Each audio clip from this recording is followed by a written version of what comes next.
The following is a presentation of TFNN.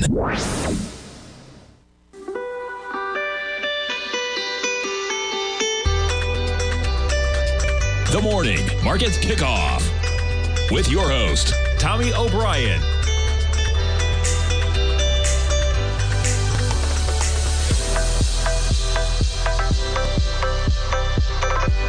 Now, Tommy O'Brien.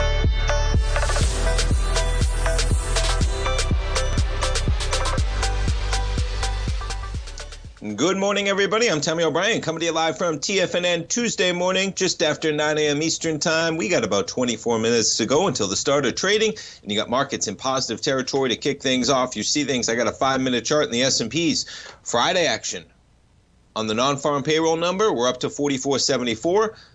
Early Monday, we're at 44.11. We had some volatility to the downside briefly yesterday, but as you can see, the trend is higher prices right now from the lows made early Monday at 2 in the morning. Yesterday, we finished right near session highs at about 44.45, and this morning, we're 10 points above that price level at 44.55. NASDAQ 100, little volatility yesterday as well. We're going to have a rebalancing. Interesting action. Reading about that yesterday. I'm going to talk about that in a moment. The NASDAQ 100. Don't really understand it in terms of, I often talk about the Dow, right? The Dow is a price-weighted index, very easily manipulated by a few equities. You can make the claim that the NASDAQ 100 is super top-heavy in terms of the impact the largest companies have. But guess what, folks? The reason why is because they get the biggest market caps in the world out there. You get Apple hitting almost $3 trillion, et cetera. We'll talk about it. It's going to be interesting. There's going to be a cap, essentially, in terms of what the biggest companies can be worth. And that's going to cause selling in some of the biggest equities, because if you're in the NASDAQ 100, if you're in the Qs, right, there's going to be a rebalancing. And that rebalancing is actually out of the biggest, most successful companies in the world. Nonetheless, we'll go over to that. You got the Dow this morning above Friday's highs. Check that out, right? 34,268. The Dow's up 0.33%, up 123 points. Russell up by 7 points as well. So we come into CPI data tomorrow. We're about 24 hours out from that. We get PPI data on Thursday, right? And before you know it, folks, we're going to be kicking into earnings season yet again, as it's July 11th, right? We're 11 days technically into the new quarter. And yeah, those earnings are going to start in a couple weeks. And we got a Fed meeting that we're 2 weeks from tomorrow is the Fed meeting. Seems like a hike is all but on the table, and we'll see where we go from there. Crude prices catching a bid, 73.84. You see the acceleration just in the last few minutes. You jump over to gold, up $7 at 19.38, but gold had been as high as 19.44 briefly. We jump to notes and bonds. You jump to the 10-year right now, up about 6 ticks, but similar. We had been higher in the pre-market to about 111.16, and we jump to the 30-year. Up about 15 ticks right now. We jump over to the volatility index, the VIX, pairing some of the action, 1485, all that volatility getting sucked out of the market from where we opened, whether it was you had Thursday's action, of course, on the ADP private payrolls number, right? That freaked everybody out a little bit, saying, hold on a second. What if we get a non-farm payroll print that's like 500, 600,000? ADP came in at 497, I believe. We did not. We got a print of about 209,000. You factor in the revisions. In terms of the prior 2 months, 110,000 negative revisions over the prior 2 months. You add that to the 209, you get a net added number of 99,000. What's the market say? Okay, it's not as bad as we thought. But boy, we got some Fed speak yesterday. Seems like we're going to be higher. Are we going to be higher for the next 2 meetings? I don't understand why we paused if we're coming back for the next 2 meetings. Seemed like the risk-reward ratio was there. If they actually meant what they said in terms of their number one goal is to get inflation under control, the economy's doing fine, folks. Market's pushing 4,500. Unemployment's at 3.6%. I believe the risk errs on the side of inflation being out of control. We got to get inflation under control. So a little bit perplexing that the conversation's all back to basically it's going to be a hike in July, and the conversation is, are we going in September as well? We're going to get to find out, man. But as per traders, that's going to keep a little volatility in play for sure. We jump over to some of those FANG stocks. So that was the action yesterday, right? You gap lower, you trade lower. Apple, 187 at one point. You close out the day at almost 189. But yeah, remember, we were at 194 last week, man. 187, you're talking about $7. Here, even back it up a little further to get the all-time print high. All-time print high, 194. 48. That was well above the $3 trillion mark. 16 billion shares outstanding, folks. We're trading at 190 right now, even if you back it off from where this thing was at the highs of Friday, right? Quite the acceleration from about 192 to 187. That's $80 billion in market cap that gets shaved off. Boy, that was a wipeout, man. Not a wipeout, I guess, but boy, it's some big action for a stock like that. Check out Microsoft, right? You see the acceleration yesterday from 337 down to 327. Amazon got hammered. All these stocks got hammered, man, on the open. Now, this was an example. If you knew what was going on, man, hindsight's 2020. And this was not getting as much play as I guess it deserved prior to the opener yesterday, man, because it is a big factor. Not a lot of details, but let's just jump into it as we kick things off. Yeah, we will talk some student loans at some point. Is this one? Nope, that's China. Here it is, the big tech companies. The big tech's dominance in the stock market hits breakpoint for NASDAQ 100. It should even say for even the NASDAQ 100. I mean, the NASDAQ 100, that's the kicker of this all. You know that you're getting concentrated in the biggest tech companies out there, right? You can make a reasonable case, I guess, in the S&P 500 that diversification would warrant some type of rebalancing to that degree. But if you're looking for diversification and you're in the NASDAQ 100, I got some tough news for you, man. You're not that diversified, and I think we all know that. So the fact that they're going to rebalance it, but what does it come down to, folks? What does it come down to? Regulations. Yeah, they're just getting too big for some of the regulations that are in there. So let's take a look. NASDAQ 100 exchange plans special rebalance to curb an over-concentration. The 6 largest members saw their weights rise above 50%. 6. Crazy, right? So what this talks about is you're talking about whether it's Apple, Microsoft, right? The other companies we've been talking about, Amazon in there, I'm sure, as well. They traded lower. NVIDIA's in there. Tesla is in there as well, okay? Details on the action are sparse. A paper on the NASDAQ website says special rebalancings can be called in certain circumstances when the portion represented by the index's biggest members exceeds a preset threshold. In one scenario, weights can be pared back if the combined influence of the largest companies, those that make up more than 4.5% or more of the gauge, adds up to more than 48%. Well, data as of July 3rd, the 6 companies, so their combined value reached almost 51%. The rebalancing may reduce just that group's influence to 40%. That is a mammoth rebalancing when you think about the impact it could potentially have on some of those big equities. The other side of that is, where's that money going to go? Well, it's not really going to hurt the NASDAQ 100 right off the bat for the rebalancing, right? What's it going to do? It's going to take values from the largest companies, and it's going to force, whether it's the Qs or any other tracking fund that's tracking the NASDAQ 100, to rebalance it into the smaller companies. Yeah, sparse on details, as I said, but pay attention to that one, man. All the stocks in the group fell on Monday. Alphabet and Amazon down more than 2%. On the flip side of that, the traditional version was flat, as I mentioned, but the one that strips out market cap bias climbed 1.8%. Why was that? Well, that was because the biggest companies out there were trading lower and the smaller companies were trading higher. You strip out market cap bias and you have it up 1.8%. I don't like stripping out market bias, okay? The reason why they're the biggest companies out there is because they're the biggest companies out there. Nonetheless, that's going to happen. We'll get some more details, I'm sure. Stay tuned, folks. We'll be coming back talking to our man Kevin Hincks from TD Ameritrade Network Fast Market. We'll be right back. Stay tuned. If you're looking for potential trading setups in the stock market, then Rocket Equities and Options Report is a newsletter you should try. Tommy O'Brien delivers options and equity trades when the markets present them, using a combination of fundamentals and technicals. Sign up for Rocket Equities and Options Report today with a 30-day money-back guarantee, so you have nothing to risk. For all the details and to start your subscription today, visit the front page of TFNN.com. TFNN, educating investors.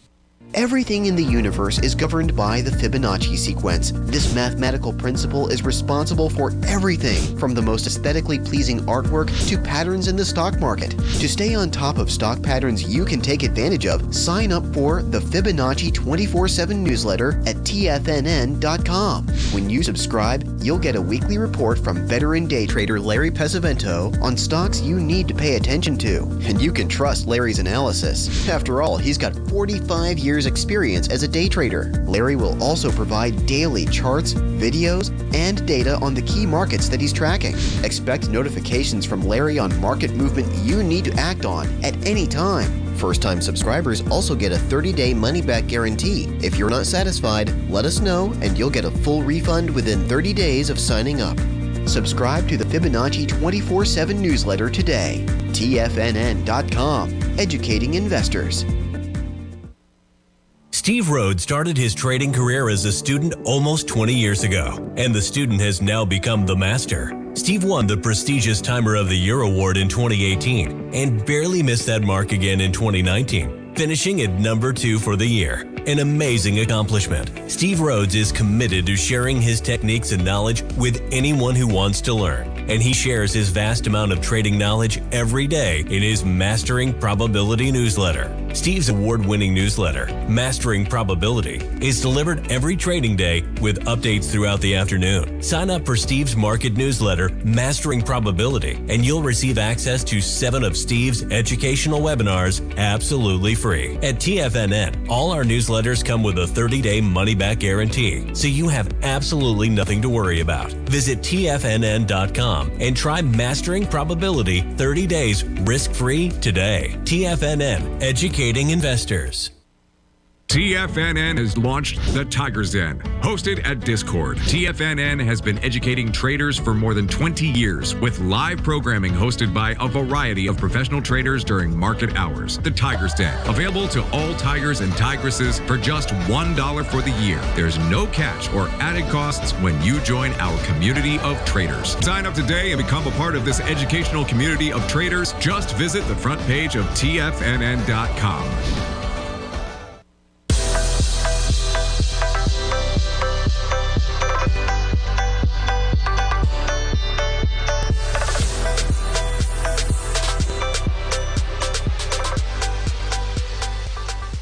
Welcome back, folks. We have the S&P up about 10 points right now. We're taking a look at Amazon up a bit in the pre-market. You're talking about up basically with the indices, but you see the sell-off yesterday, man, right? $4 on the open. And as I stated, unfortunate this didn't get enough press in terms of, if you were in the know, it seems like an easy sell on some of these big equities when you talk about that rebalancing in the NASDAQ 100. And just finishing that up, even when you take a look at it, of course, you're going to see the back half of the Qs, right? See their influence increase. And, man, it's going to be interesting to see how it plays out. But a couple of days for that rebalancing, you're seeing how it hits some of those tech companies, Amazon, Apple, Microsoft, etc. All right, folks, let's jump over to our man Kevin Hincks. Every trading day, 12 noon Eastern time from the TD Ameritrade Network Fast Market with your hosts, Kevin Hincks, Tom White. They have an outstanding lineup of guests. They walk you through hypothetical trade setups, folks. Every single show at 12 noon. Right here on Tiger TV, they usually walk you through 3 hypothetical trade setups, all of them using options. If you ever want to learn about options, folks, please check out the program. Kevin Hincks, good morning. Good morning, Tommy O'Brien. Yep, big week starting up here. We have what I consider ahead of, we're a couple days away now from the Fed quiet period, and tomorrow's CPI data is going to be enormous in terms of, either saying what they're about to do or what they're going to do, frankly. I don't think it'll change anything. The meeting is July 25th, 26th, which means the quiet period's coming up. The inflation data we're going to get tomorrow is going to be pretty it's the market moving event of the week, Tommy. Let's put it that way. We saw ADP private payrolls. We discussed it a little bit, Kevin, on Thursday. Didn't get to talk to you on Friday. We get the non-farm number. Where's your expectation? Because that number, what was it, 209, but you had net revisions on the downside for the prior 2 months, so not as big as ADP at all. There were some wage numbers in there, though. It seems like I'm hearing, even with some Fed speak yesterday, that it seems like July is pretty active on the table for a hike. Are you looking for a hike? Have you made a decision? Are you waiting for some of that data? How are you having that conversation in your own head right now? Well, I think if you go to the CME FedWatch tool, it looks like a 25 basis point hike. And the comments from Daly yesterday, the comments from Loretta Mester yesterday, they're raising rates in July. They're worried about inflation. And remember, Tommy, there's a meeting July 5th and 26th.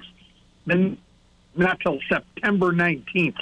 So I think they're going to raise rates. I think he believes 2 more rate hikes here.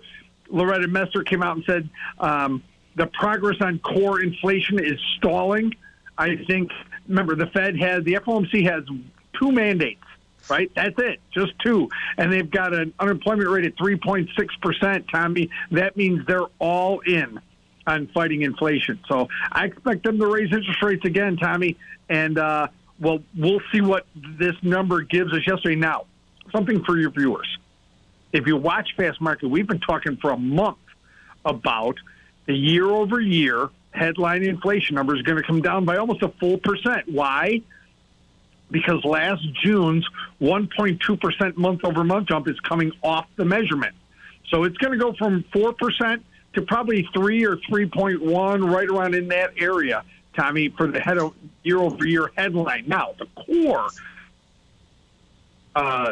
most people are going to watch, and it's expected to go from 5.3% to 5%. So still a 5 handle on core inflation. We'll see. There's some rumor that may be lower. I mean, if the number's 0.3, I don't know how that number is going to come down significantly. Some great points. I appreciate you walking us through it, man. It is interesting when you look at some of those numbers rolling off. I was taking a look at the chart of crude on the Thinkorswim platform, as you were talking about, Kevin. We've talked about, you back it up a year ago, some pretty lofty prices, of course, coming in.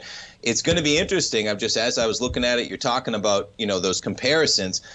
September prices we start getting into, and that's only, a few months away. You're going to have crude year over year at 76. Be interesting to see how the year-over-year headline number starts getting shaped by a crude number that's not helping it as much, but you make the great points on the core. What do you think about, and this is just going big picture, I'm trying to understand the Fed. We're all trying to understand really where they want to go, and I agree with you that really the interesting conversation right now is maybe what they do in September. Remarkable. You have to go almost 2 months out from their next meeting. What do you think about the fact that they skipped or they paused? And there's been some data, it shows heating up, but I find it remarkable, Kevin, myself, that there's been such a dramatic shift that, of course, the hike is coming now in July. We just paused. Now we're talking about 2 hikes just that quick. What do you think about that and how it may shape things going forward? Do you think about that at all, or is that in the past? You're going forward from there. How do you think about that type of question? Well, looking in the rearview mirror, I think Jerome Powell was pretty transparent when he said one of the questions that he got asked, he answered this and said, this restrictive rate that we're at right now, between 5 and 5.25%, we haven't been there for very long. So he wants to see the overall effect of that. And so by now, he paused it the last meeting. So he's seen whether it's working, whether inflation is stalling out. So I think he originally had a target of between 5 to 5.25 on the Fed funds rate. I think now he realizes, and he's getting input from other Fed members, that core and year-over-year PCE and those numbers are stalling here. I think some of the easy work was done, even though they raised, an incredible amount. Remember, everyone talks about lags, and everyone talks about, the rates, you got to let the rates work. In 2020, $4.8 trillion and there's lags there too. Not all that has hit the market. So the government keeps spending money, which negates some of what Jerome Powell's doing. So Jerome Powell has one tool that he gets to use, and that's interest rates. So I expect him to stay in the fight when it comes to inflation, because he doesn't want to get this wrong. History will not judge him well if he gets this wrong, Tommy. Yeah, I think if he gets this wrong, man, I think they're going to talk about potentially, you made the great points, man. They got 2 mandates, and we got unemployment at 3.6%. So it's not like there's that much risk. We all know inflation's a killer, man. So they got to get it under control. And, we got some volatility maybe potentially as we go forward from there. And we got a couple weeks almost until we kick into earnings season, Kevin. But you guys have some equities you'll be talking about today coming up on Fast Market at 12? Today we're going to do themes for this week, and today we're going to do airlines. Light Fuller is going to do a presentation on Delta, which has earnings Thursday morning. before the open. Yes, Thursday before the open. So we're going to cover. They're going to bring data in on all the airlines. We're going to do United Airlines, and we're going to do American Airlines today. We did Southwest yesterday. We'll do United, Delta, American today. We'll cover the unbelievable run in some of these airline stocks as demand for travel will not give up, Tommy. I was jumping through the charts as you were mentioning them, and boy, talk about runs in all those equities. Pretty remarkable. Kevin, I appreciate the time as always on a busy morning, man. We'll be watching Fast Market at 12 today, and we look forward to talking to you tomorrow, man. Thanks for having me on, Tommy. Always a pleasure. Folks, check it out. They're talking themes. They're talking airlines. And boy, if you saw me jumping through those charts, yeah, quite a run for these airlines, trading higher.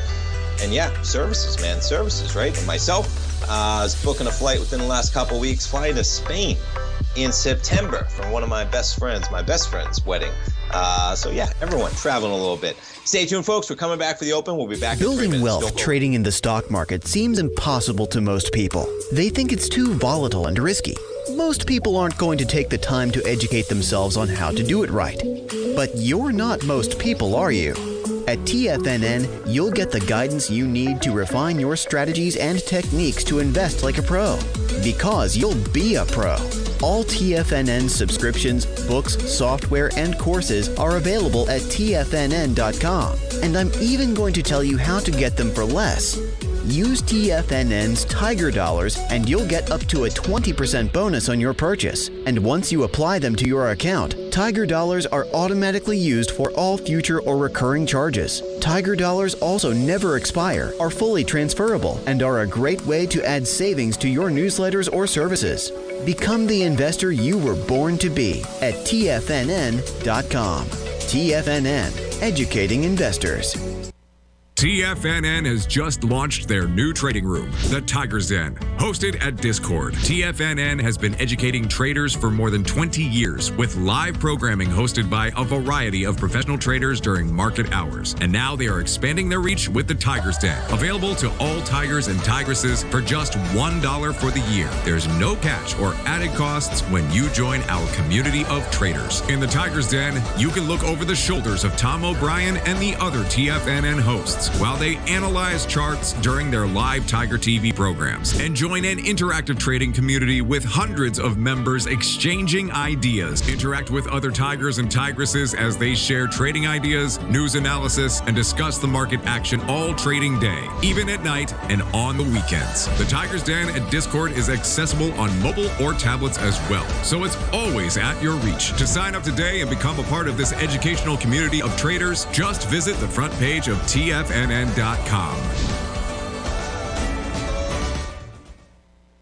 Sharpening your skills as an investor is like getting better at playing a musical instrument. You have to practice, sure, but you also need excellent instruction from experts. At TFNN, you'll get advice and guidance from the authority in technical market analysis. And it's not just dry, tedious text either. TFNN airs live financial content streamed live on TFNN.com and TFNN's YouTube channel with Tiger TV, live every market day from 8:30 a.m. to 4 p.m. Eastern. For free. Each host is an experienced trader and gives their take on the market while taking calls and questions live from around the world. From the moment the market opens until the closing bell sounds, Tiger TV has 8 different shows with expert hosts to help you make the right moves with your money. Watch online at TFNN.com or on TFNN's YouTube channel and become the investor you were born to be. TFNN, educating investors. This segment is brought to you by Thinkorswim. For more information, just click the Thinkorswim banner on the front page of TFNN.com.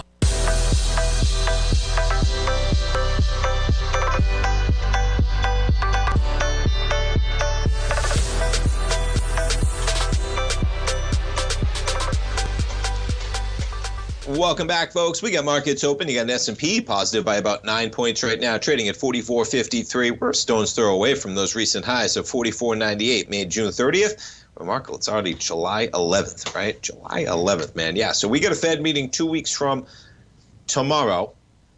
As Kevin mentioned, we're a few days away from a quiet period coming into that event. And then the next meeting, right? I believe it's September 20th. almost 7-8 weeks from when you're talking about this meeting. So we'll get a lot of data by that time. What's so interesting about this July meeting, I was trying to figure out my own head, right, when they're going to pause in June, saying, is there really going to be enough data by the time we get to the July meeting, considering really we only got 1 month of data, right? The June meeting, we had all the May data.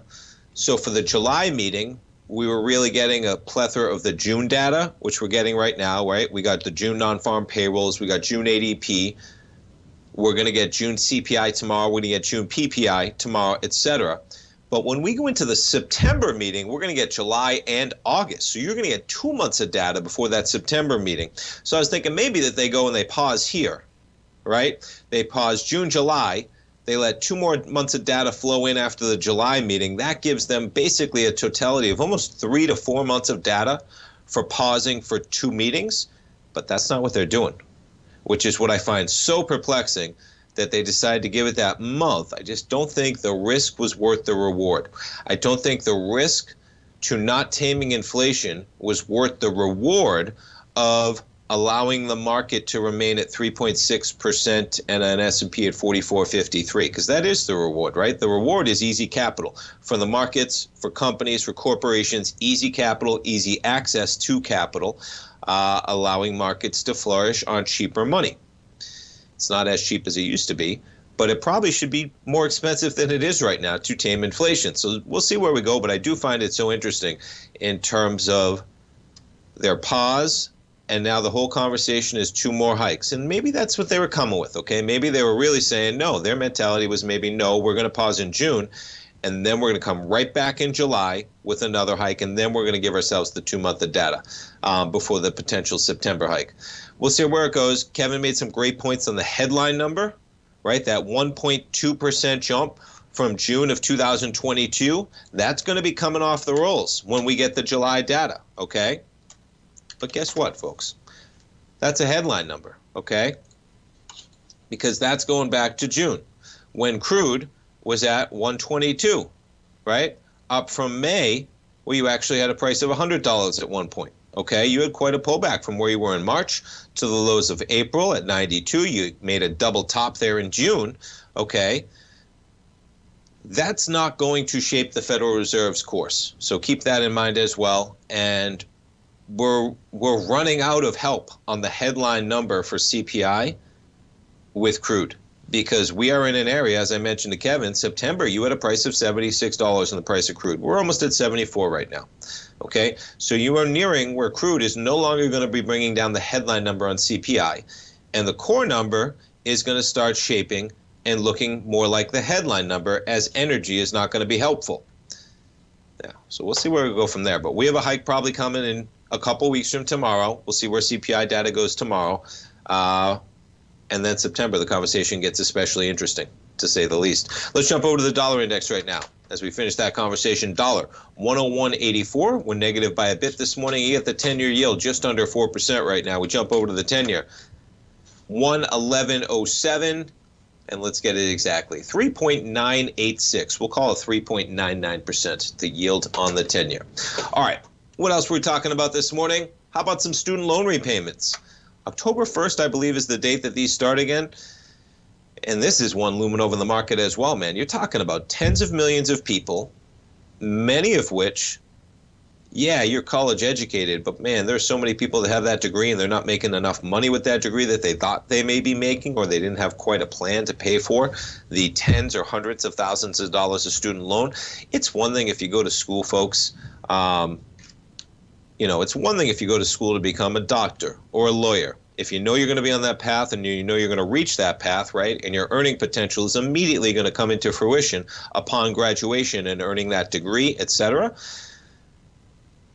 that's a lot more understandable and reasonable than people who are, unfortunately, and hopefully this is becoming less of a thing as we're all becoming more aware, who march themselves into $50,000, $75,000, $100,000, $200,000, $250,000, $300,000 of student loan payments for a degree that they weren't quite sure how they were going to monetize. There's a lot of people out there in that situation. There's a lot of people out there who didn't make it through school, and maybe you just got 10 or 20,000. Maybe life circumstances depicted that you had to go work, man. You couldn't put that time into school. You couldn't put the time into tuition, right? All things happen, man, for various reasons.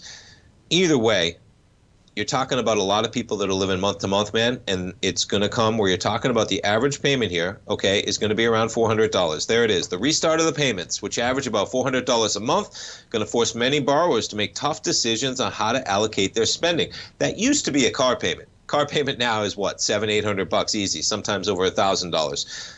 It could still be a car payment, maybe not at these interest rates, but yeah, you're talking about $400. You're talking about $100 a week, man. That used to be a grocery bill. Ranting a little bit, but you see the amount of money that matters. That is $4,800 after tax income. That's an important thing, man. I was talking to my dad recently. I'll give you a story. I went to the Cheesecake Factory this weekend. Great restaurant, Cheesecake Factory. First time Tommy was there, I was at the Brandon Mall in Florida. If you're familiar, a little bit east of Tampa is where you're at, okay? Nice big mall there. They got a couple anchors in terms of Cheesecake Factory. They got a couple great stores. I think Dillard's is in there among many others. They actually have a carousel in the middle of the mall, indoor mall, as it's about 115 degrees in Florida recently. Not quite, but it feels like it with the humidity. So they got an indoor mall, they got a carousel, they got Cheesecake Factory. We go to Cheesecake Factory. We got 2 adults. We got 3 kids, okay? We get 2 glasses of wine total with the meal. 2 glasses of wine, because we all know, if you're familiar, that alcohol can really add to the cost of a bill. We got 2 children that are eating kids' meals, okay? That's not much either. We got a 2-year-old and a 6-year-old.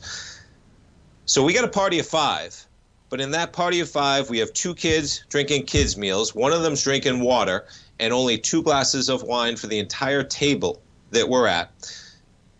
We got 3 pieces of cheesecake to take home, because why not, man? It was Saturday night. We're feeling it. We want some cheesecake when we get home, or potentially on a Sunday, relaxing Sunday. The bill, folks, $200. Now, Cheesecake Factory is an upscale establishment, okay? I enjoyed it, and there's nothing wrong with going out, but I was a little surprised at a $200 bill when you're talking about 2 of us, our 2-year-old and a 6-year-old. All they got was a kid's mac and cheese and a kid's hamburger. And you add on the tip on that, right? You're talking about $240, $250, anywhere $230, wherever you are in the tip spectrum, okay? And we're saying that's after-tax income for a night out, for a reasonable family, for a reasonable restaurant. This isn't, the Capitol Grill Steakhouse. Yes, it's upscale, okay? And to give you another anecdotal deal, and we'll finish this when we get back, because we're talking about spending. We're talking about spending when you talk about student loan payments, and you're talking about after-tax income, $5,000 almost for every single person with student loans. Stay tuned, folks. We'll be right back. You might think that if you want to be successful at trading in the stock market, you're going to need a crystal ball. After all, it's impossible to predict the future, right? Like any endeavor in life, before you decide it's impossible, get some advice from the experts. You might find that it's not so impossible after all. For daily market overviews that give you direction on the key indices, selective stocks, and commodities, subscribe to the Opening Call newsletter at TFNN.com. The Opening Call newsletter is written by Basil Chapman, creator of the trading methodology known as the Chapman Wave. The Chapman Wave up-down sequence gives you an edge in identifying price turns, finding the peaks and valleys in stock prices. Get the Opening Call newsletter by Basil Chapman in your inbox every day. First-time subscribers also get a 30-day money-back guarantee. If you're not satisfied, let us know, and you'll get a full refund within 30 days of signing up. TFNN.com, educating investors. The Gold Report. As a precious metal, gold is still king. It continues to hold the most effective safe haven and hedging properties across the global major trading hubs of the London OTC market, the U.S. futures market, and the Shanghai Gold Exchange. The Gold Report. Tom O'Brien publishes his weekly gold report every Monday morning for subscribers, consisting of coverage of the XAU, HUI, GDX, the dollar, bonds, the South African rand, as well as 25 different mining equities with specific buy-sell recommendations. The Gold Report. New subscribers get a 30-day money-back guarantee, so you have nothing to risk. Subscribe to Tom O'Brien's Gold Report newsletter now at TFNN.com.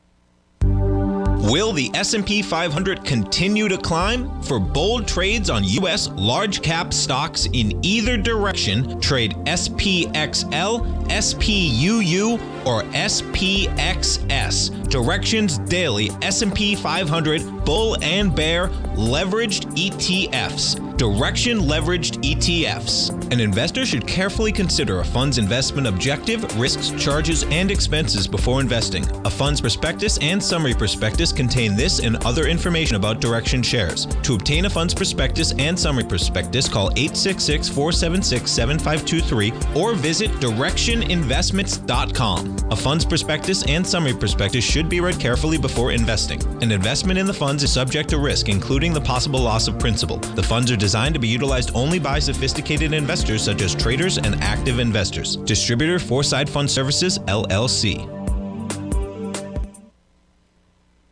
This program is brought to you by Vista Gold, traded on the NYSE American and TSX under the symbol VGZ.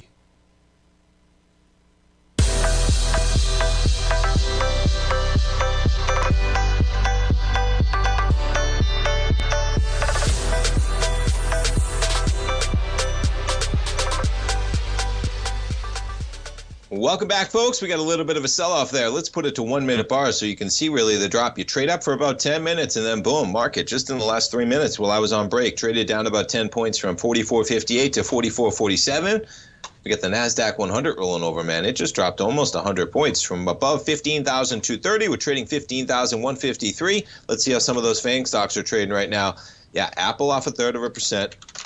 Microsoft off almost 0.75% right now. Amazon shares in the positive by about 0.9%. We jump over to NVIDIA shares, up by about 0.25%, but look at that drop off from 427 to 423 on the open. We jump over to Tesla shares right now, in the negative by 0.5%.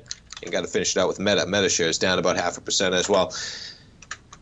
Yeah, so keep this one on your radar in terms of the impact on spending, because that is going to help inflation come down, that is, for sure. These are people that are going to have to make decisions instantly. Now, what this article talks about is you had delinquencies for student loan payments in the black here at about 11.1% coming into 2019 when you had the moratorium go on student loan payments.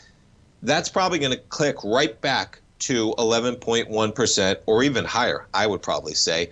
And you're talking about a value here, folks, 27 million borrowers, okay, at a total of $1.1 trillion in student loans. Those are all going to start back up. Let's see.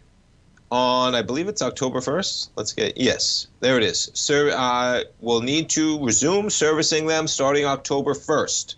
Okay, so that is going to, the Fed's aware of that. That's got to be something that's going to hamper the economy. When you think about the average payment's going to be $400, that's $5,000 of after-tax income on a yearly basis. And you're talking about a lot of people that are going to be higher than that, man.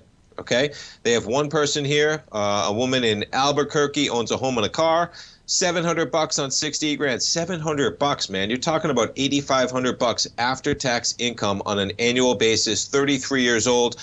She's got some credit card debt. She's got a car loan. She was paying off some of it, but boom, all of that's going to be gone when you're talking about $700 as of October 1st. So, yeah, I think that number is going to be a lot higher than you're talking about 11%. If it was at 11% prior to 2019, I mean, it's like adding an extra car payment and not getting a car, right? You have to recalibrate everything. It's going to cause you to be aware of the money you're spending, and the average payment's $400. And that's, you know, there's a lot of people that are going to be a lot higher. You look at the age of where they are, right? What did I say? 27 million something people. They break it down here in terms of where they are. This is the millions of people in age bracket. 22.3 million people are 34 or younger. A lot of those people don't have the earning power that you do in your later years. Obviously, they're going to be stretched when you talk about that type of money. So again, October 1st, that number kicks in. Boy, yeah, and then they talk about people. A 37-year-old freelancer in entertainment media. $204,000 in federal loans from undergraduate, master's, and doctorate degrees. unfortunate, folks, if you go for a undergraduate, master's, and doctorate degree, and you become a freelancer in entertainment media, unless you really have some huge earning power in that role, because that sounds like a role that probably doesn't have the earning power that you would potentially want at 37 years old with 200,000 plus in your, hey, who knows? I don't know what a freelancer in entertainment media goes for. I guess it depends on what you're freelancing, but nonetheless, big numbers, as we know. All right, we got to talk a little bit about big numbers. We'll give you an update on the World Series of Poker, as I mentioned yesterday. So yesterday was day 4 of the World Series of Poker. This gentleman here, Ryan Tosick, he's played some poker, man. He's had some big runs. He's got 3 separate $1 million cashes dating back to 2016, and he is leading the main event currently with 441 players left out of more than 10,000. First place, 12.1 million is what they're talking about. Second place, above 6 million. Ninth place, somewhere around 900,000. So you get to the final table, you're almost securing $1 million. But yeah, this is where things start to get spicy, man. When you're down to just a few hundred players, 441 of them, you got some big stacks out there, some big players out there, and rounding it out, Mitchell Halverson, he is in second place. So they're coming back to a big blind. If you understand poker, let's see what it is. I think it's pushing 20,000. To give you some context to how much money they have, let's see what it's always interesting pulling this up, folks. And the way you think about poker is about how much money you have versus the big blind. And forgive me as I'm scrolling down on updates just to find a single post that tells me how much the big blind is. Come on. Yes, there it is. Okay, blinds 10 and 20,000.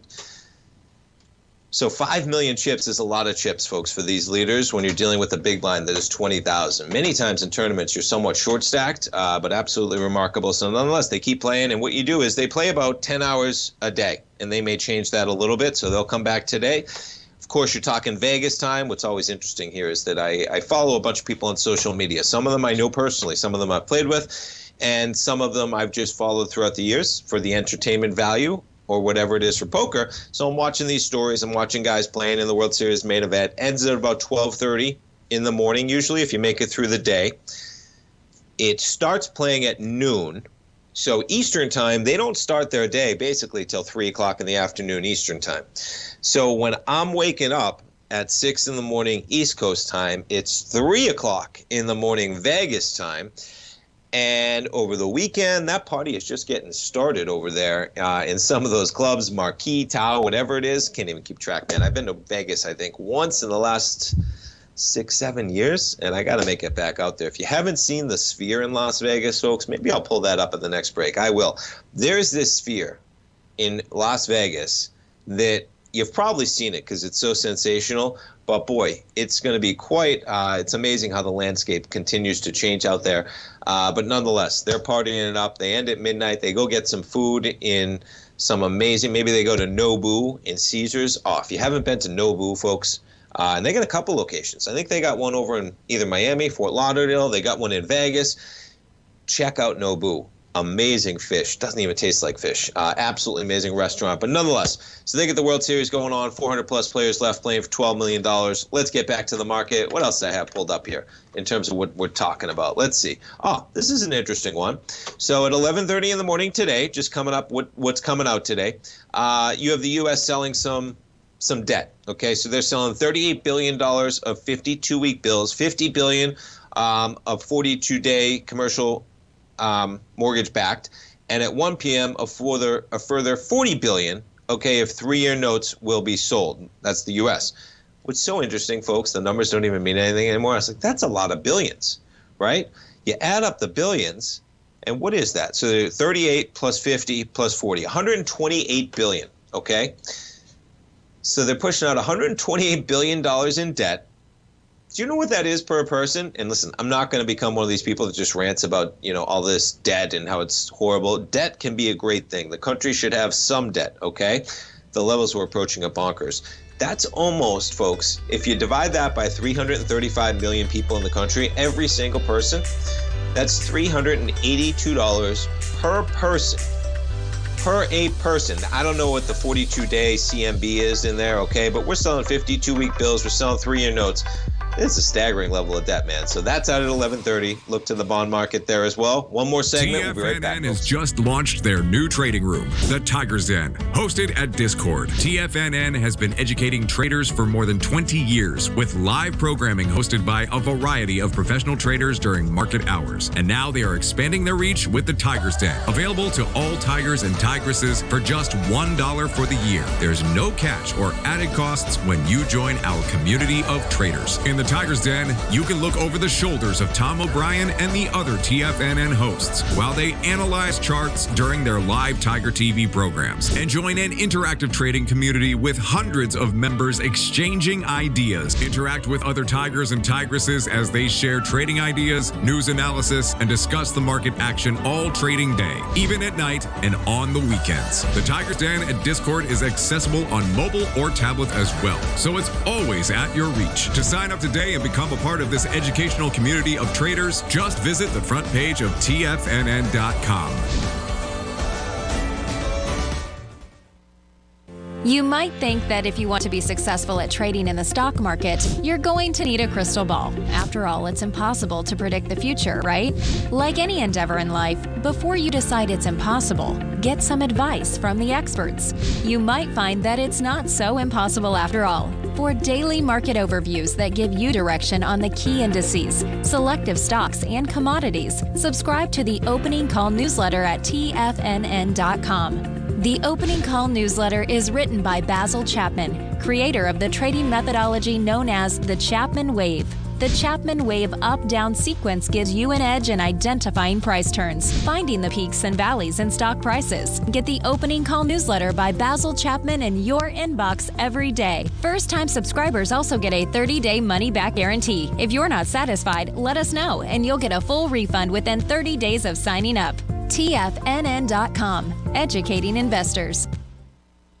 Everything in the universe is governed by the Fibonacci sequence. This mathematical principle is responsible for everything from the most aesthetically pleasing artwork to patterns in the stock market. To stay on top of stock patterns you can take advantage of, sign up for the Fibonacci 24/7 newsletter at TFNN.com. When you subscribe, you'll get a weekly report from veteran day trader Larry Pesavento on stocks you need to pay attention to. And you can trust Larry's analysis. After all, he's got 45 years experience as a day trader. Larry will also provide daily charts, videos, and data on the key markets that he's tracking. Expect notifications from Larry on market movement you need to act on at any time. First-time subscribers also get a 30-day money-back guarantee. If you're not satisfied, let us know and you'll get a full refund within 30 days of signing up. Subscribe to the Fibonacci 24/7 newsletter today. TFNN.com, educating investors. This segment is brought to you by Thinkorswim. For more information, just click the Thinkorswim banner on the front page of TFNN.com.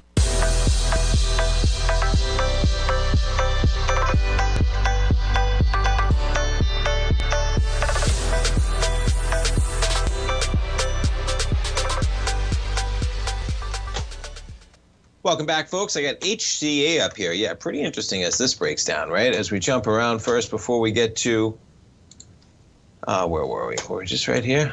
I guess we were. Yeah, here we go. It's unfortunate that we don't regulate at this point something like this, okay? There's you know, I'm taking a personal risk doing private business with a company like Apple, with a company like Facebook for social enjoyment.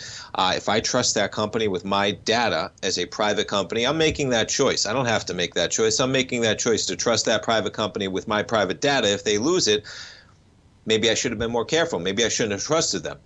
I can't do that with healthcare. I have to go get healthcare. It shouldn't be a risk that I'm forced to take that all of my healthcare information could just be stolen at a whim. If they spent enough money, they could make sure this does not happen, okay? It's a lot of money, but they should probably be spending it because it's a risk that they're taking with our data. And when you start getting into health data, man, that is information that you can't put back in the bottle in terms of privacy rights, et cetera. And yeah, HCA Healthcare, man, their stock's not even getting hit. Patient data stolen and forced sale by hackers. 27 million rows includes patients' personal information and certain visit records. Where are they? 24 states, including patients at dozens of facilities in Florida and Texas. All it would take is some regulation, man, and some spending by those companies to clamp it down. And boy, they probably should. What else do we have out there? It's Prime Day, man. Prime Day on Amazon. Interesting to see how that goes. They usually come out, it's today and tomorrow, so probably later in the week we'll get some cherry-picked data in terms of the amount of millions of things that are bought. But it seems like they do one too many of those, right? It used to be a monumental deal. If you're looking for something, maybe go buy something in terms of what you're looking for. And even, yeah, you check out the front page of Amazon, right? They get sales all over the place. But you do too many sales, it doesn't feel like that big of a sale. Because you know we're coming into October and November. Do you really got to jam things into July? Black Friday, right? They got another Prime Day. Nonetheless, Amazon shares, they're up 1.3% today. Folks, thanks for starting your trading day off with me. Stay tuned. Basil Chapman's up next. Live programming. My dad back live at 3 o'clock as well. Have a great one, folks. We'll talk to you tomorrow.